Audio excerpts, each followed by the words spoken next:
Hi friends, মই মানস বৰদলৈ আপোনালোকৰ সবৰে চাগে ভালে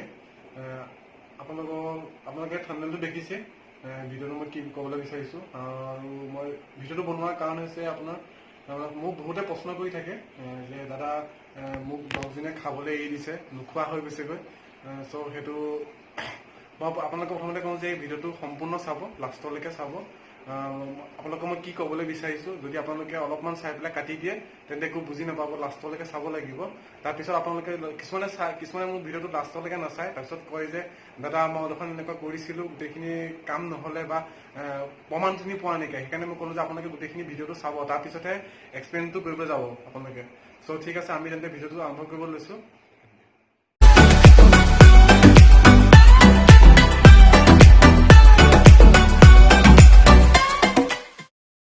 আৰু এটা কথা কওঁ যে আপোনালোকে যোনে যোনে মোৰ ভিডিঅ'টো নতুনকৈ আহিছে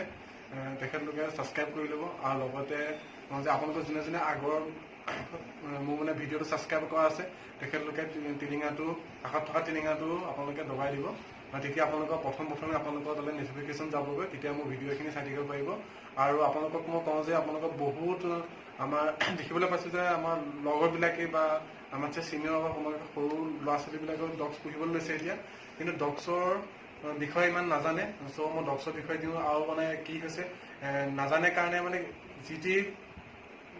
কোন সময়ত কি খুৱাব লাগে সেইটো বিষয়ে নাজানে চ' মই বিচাৰোঁ যে মোৰ চেনেলটো আপোনালোকে যাতে শ্বেয়াৰ কৰে যাৰ ডগছ আছে বা যোনে যোনে ডগছ লাভাৰ হয় তেখেতলোকলৈ মোৰ চেনেলটো যাতে ছাবস্ক্ৰাইব কৰি লগতে শ্বেয়াৰ কৰে তো মই আপোনালোকক ৰিকুৱেষ্ট কৰিছোঁ যে আপোনালোকে শ্বেয়াৰ কৰে দেখিছে চাগে এতিয়া আপোনাৰ যথেষ্ট গৰম হৈছে আৰু আপোনালোকে কি কৰে মানে এতিয়া গৰম হোৱাৰ লগে লগে এতিয়া চাব আপোনালোকৰ বহুতো জাৰ্মান চাফাৰ্ড আছে জাৰ্মান স্পিচ আছে এইবিলাক ডগছৰ যথেষ্ট গৰম হয় আমাৰ ৱেডাৰটোৰ লগত চ' আপোনালোকে ভাবে আপোনালোকৰ এতিয়া চাব মোৰ কিছুমান বন্ধু আছে সপ্তাহটোত আপোনালোকে 5 দিন 6 দিন মাংস খায় ডগজনীকো খুৱায় তাৰ ফলত ডগজনী যিহেতু ডাইজেষ্টেড নহয় আচলতে মাংস পটককৈ ডাইজেষ্ট নহয় সেইটো কাৰণে যথেষ্ট সময় লাগে ডাইজেষ্ট হোৱাত আৰু তাৰ বাবে সি যথেষ্ট বেমাৰৰ লক্ষণো হয় যিহেতু গৰম আৰু যিহেতু আপোনালোকে ভাবে কি মাংস দিছোঁ খাব আৰু কিছুমান বন্ধুটো দেখিছোঁ মই মাংস কিছুমানে নাখায় কিছুমানে কণী খায় কণী মানে ভাত নোখোৱাৰ কাৰণে কণী 4টা 5টাকৈ দি দিয়ে দিনটোত মাংসতকৈ বেছিকৈ আপোনালোকে কণী একদমেই নোখোৱাব গৰম কাৰণ মাংসতকৈও বেছি কণী বহুত গৰম হয় আৰু কণী খুৱালে আপোনাৰ বেছিকৈ যদি কণী খুৱায় আপোনালোকে খুৱাব পাৰে কণী সপ্তাহত আপোনালোকে দুবাৰ খুৱাব 2 দিন খুৱাব পাৰে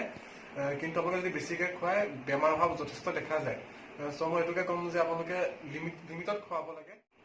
এতিয়া আপোনালোকে যিহেতু গম পাইছে বেমাৰটো মানে হজম শক্তিটো কমি যায় তাৰ বাবে আপোনালোকে লিভাৰ টনিক আনিব পাৰে আপোনালোকে যিকোনো পেট শ্বপৰ পৰা আনিব পাৰে লিভাৰ টনিক 110 120 টকা ইমানতে আপোনালোকে পাই যাব লিভাৰ টনিক আৰু লিভাৰ টনিকটো আপোনালোকে কিছুমান ডগছৰ ওপৰত ডিপেণ্ড কৰে ডগজনী ৱেইটৰ ওপৰত আপোনাৰ যদি 10 কেজি তলত থাকে তেন্তে ডগজনীক আপোনালোকে 5 ml খুৱাব পাৰে আৰু 10 কেজি ওপৰত হ'লে আপোনালোকে 10 ml বা 15 ml খুৱাব পাৰে যদি লাৰ্জ চাইজৰ ডগছ হয় আৰু মইতো বিশেষকৈ 1 টাইমে খুৱাওঁ মই ভাত খোৱাৰ আগত খুৱাওঁ কিছুমানে ভাত খোৱাৰ পিছতো খুৱাওঁ আপোনালোকে খোৱালেই হ'ল যিহেতু আপোনালোকে এবাৰে খুৱাব যদি আপোনালোকক কোনোবাই যদি বা ডক্টৰে যদি আপোনালোকে ৰেকমেণ্ড কৰে 2 টাইম খুৱাব বুলি কয় যথেষ্ট আপোনাৰ যদি ডগজনী দুৰ্বল হৈ যায় তেন্তে 2 টাইম খুৱাব পাৰে চ' আপোনালোকে গম পালে যে আপোনালোকৰ ডগজনী গৰম উঠিলে মই ক'লোৱে যে আপোনালোকে চলিউশ্যনটো মই আপোনালোকক কৈ দিছোঁ